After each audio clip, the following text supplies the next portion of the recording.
Hi guys, welcome back to Nebula Fox Toy Reviews. It's the first of the month, it's the first video of March, so you know what that means? It's time for an anime figure review. And this one is one that I've been really looking forward to reviewing for quite a few months now, since I pre-ordered it. And it is this guy. This is Nendoroid Shogo Makishima from Psycho-Pass. As you all should know by now, Psycho-Pass is my favourite anime of all time. It was the anime that got me into anime back in 2013. And in terms, sorry, I'm getting fur in my mouth. In terms of figures, there hasn't been a lot. There's been lots of keyrings and acrylic stands and all that jazz, but actual figures, there's not that many of them. So when they announced Nendoroid Makishima, I was there from the get-go, and as soon as he went up for pre-order, I pre-ordered him on the spot. So now, here he is, in hand. He looks amazing. I have opened the box already just to check him out and make sure everything's there. I haven't actually removed the figure from the blister packaging. But yes, so let's head on over to the review table and get a closer look at this cool guy. I shall see you over there. Okay, so here we are. Here is Makishima, and as usual, we will take a look at the box first. So it's a very simple box. There's no patterning on it like the Kogami one was, which, by the way, I have also reviewed the Shinya Kogami Nendoroid. Link down in the description below if you haven't watched that already. But yeah, Makishima, he's cool. This is part of the 10th anniversary for Psycho-Pass. So there we go, 10th anniversary. The Kogami Nendoroid was part of the Sinners of the System line, whereas this is for the 10th anniversary because Makishima mainly played a part in season 1, but we also saw him in the movie and I believe the Sinners of the System film that focused on Kogami. But anyway, front of the box, we've got a nice open window design so you can see the figure, and Shogo Makishima is written across the front of the box. We have the Nendoroid series down here, and it's Nendoroid 1601. And then we've got copyrights and credits to the Psycho-Pass committee. We have the official seal of approval. So if it doesn't have the holographic sticker, it's a fake. And then we have a nice image of the figure. On the top, pretty much the same stuff. On the side, we've got some other views of the figure. Look at the little butt. On the other side, we have more. And then it says down here, cute to look at, fun to play with, and great to collect. Nendoroids from Good Smile Company. And then on the back, it's very basic. We've got more looks of the figure. It tells you swap faceplates and swap arm and leg parts. So that's basically how you put the figures in different poses. They're not actual proper posable figures. And then all of your words and things in Japanese. Collectible item for adult, not intended for persons 14 years of age and younger. So just adult. Not adults, just adult. That's probably just the translation working amazingly there. I like that they've started putting English on these boxes. Like they've realised that people outside of Japan collect them. So there we go, he's out of the box. There is nothing in the box apart from the instructions. So they've now started doing the instructions in English. They used to just have Japanese instructions on them, but they are now having them with English instructions, which is cool. I am very appreciative of English instructions, even though I know how to handle Nendoroids. I have handled many of them. So we'll just take the figure out of the blister, if I can. You know, as much as I've handled a few of these figures, the blisters are never easy to remove. And none of it's been taped down as far as I'm aware. There we go. Just enough ASMR for you. There we go. So here we go. Here we have them. We'll take the accessories out. So we have 2 extra face plates. And we have lots of arms. So we have extra arms. We've got the... I believe this is going to be like the razor holding hand. We have a hand that he's got shoved in his pocket. Focus. We have an open book hand. We have a closed book hand. And we have a grabby hand. How is this one meant? Oh, it's like a hand. It's for that pose. Why he looks so high? So anyway, that is that. We do have the stand around the back, which I'll get out in a minute. We do have his razor as well, so this is pretty cool. I need to try and peel this off. So it's just a protective film. There we go. Put that back over. So we have his razor. It's not poseable, it's just open. But we have his little razor. And then we have him. So we have... There we go. So we have Makishima. And I am going to need to take him apart to remove all of this plastic. So I'm going to pause the video here, remove all this plastic, tidy this up a bit, and then I shall be right back. Okay, I'm back. I've got him out of the box, so I'm just going to set him down there for a minute. This is the base that all Nendoroids come with. It's just a 3-jointed arm that curves round, and then the arm plugs into this base. So it's like that. And then you can pose it. Nendoroids, unless they have like a big dress or something, Nendoroids cannot stand without their bases. Exhibit A. Exhibit A. It's because of their small bodies and giant heads. They're basically like Funko Pops, except Funko Pops can actually stand. So anyway, here is Makishima. He is really nice. I am very happy with him. He is cool. So if we get up close with the head, you can see the eyes have been done really nice. His like golden eyes were probably one of the most striking features about him in the anime. So we have his white hair that is sort of edged with like a lighter, with like a light grey colour as well. So I've got like the grey highlights. Then we got his white shirt, which doesn't actually have any like shading to it. It is just pure white, and it kind of looks a bit odd. I do like it, but I don't know. Just like a little bit of highlighting or just a bit of dark around the buttons would have looked nice.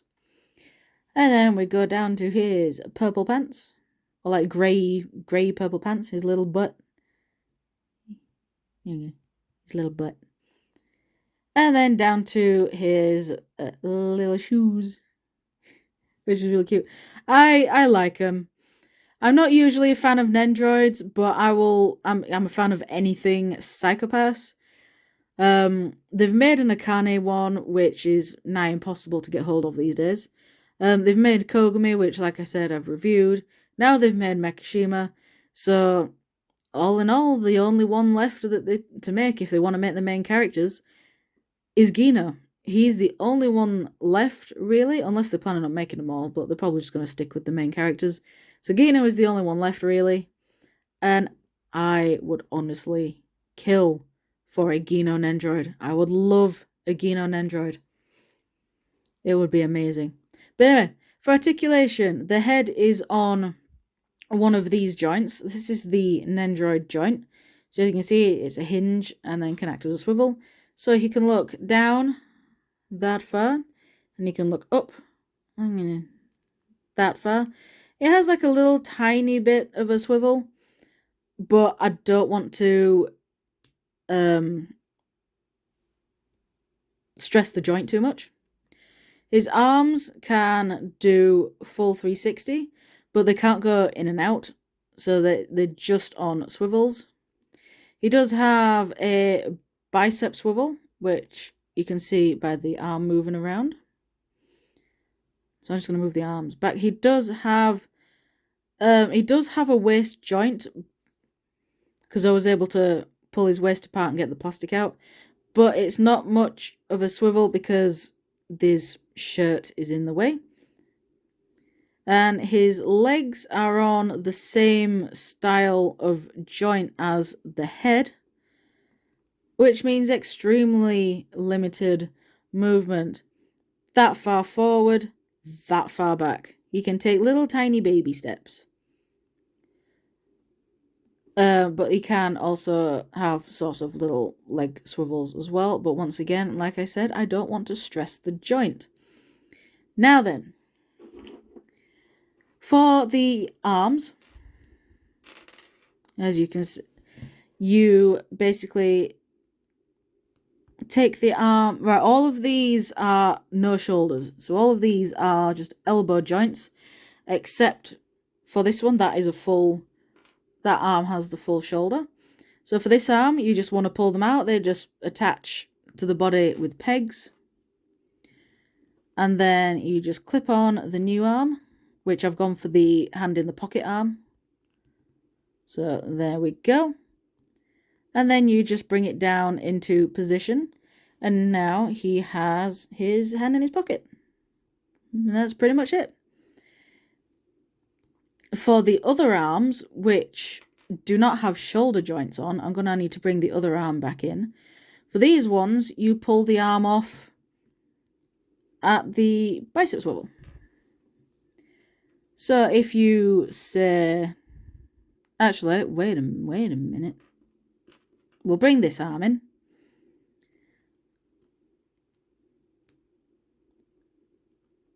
So we just push it.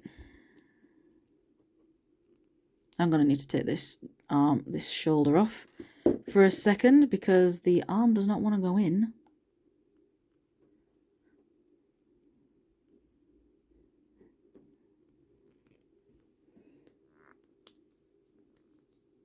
There we go. There we go. His arm's in. This is also the razor hand. So the razor will just slot in like so. See it? There's his razor in his hand. And then you just put that elbow on.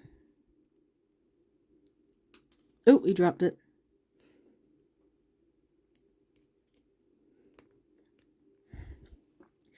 The joint for this elbow fitting into the shoulder is quite tight. So I don't think I'll want to be swapping this out too often. But there we go. And then we can put the other arm on like so, which once again doesn't want to. There we go. Let me just take that elbow off. Excuse me, I needed to crack my wrist. There we go. That's on. So there we go. Now he has his razor and he looks great holding it. Now for the other hands, so we've got these book hands. And the book hands attach to either of the arms. So you can also sort of have him like this with the razor. So if I just move the arms around a little bit. You can also have it look like he's holding it, or he's wanting to hold it with both hands.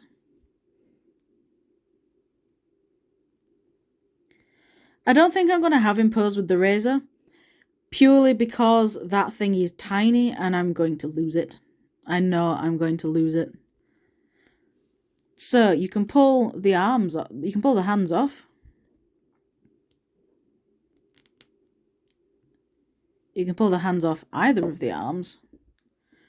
So you can do it with that one as well. And you can swap it out for the closed book hand. So here he's just happy to be talking about his book.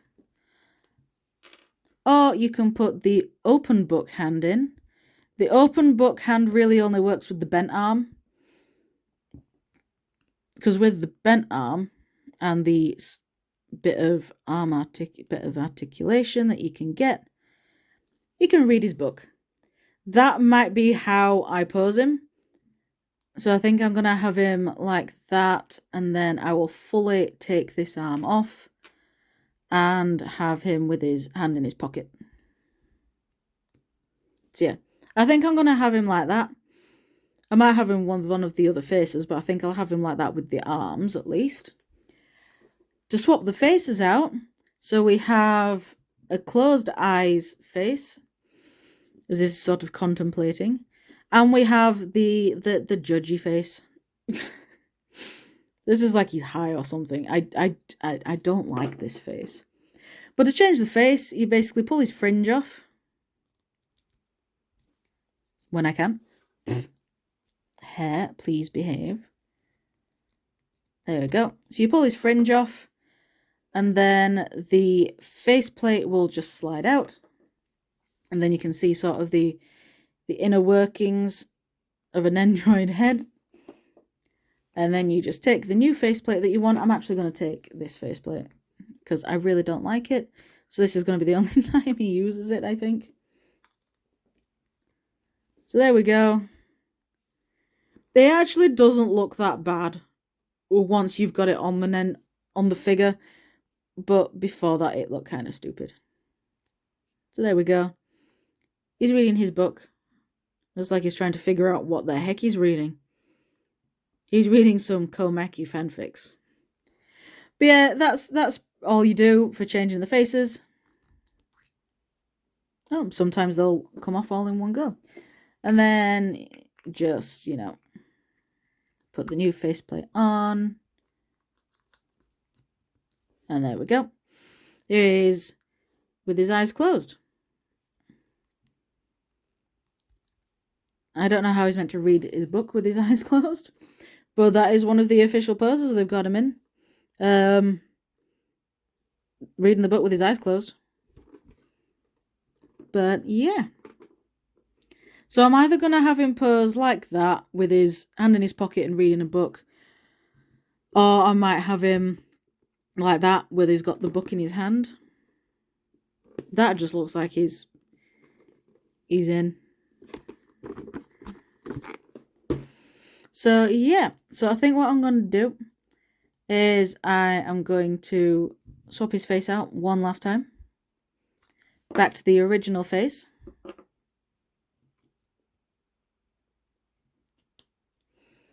That one.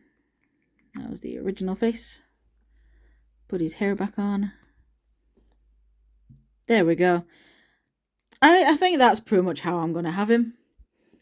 And then the base just plugs into his back like so.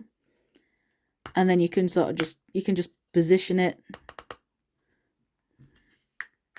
so he's actually stood on the base. Like so. And that is pretty much the only way you can display Nendoroids, because like I said, they do not stand up on their own. And as a just in case you do break the neck joint, they give you a spare. But yeah, I'll put him there, bring the box back in. That is that. That's all I can really say about this figure. It is a really cool figure.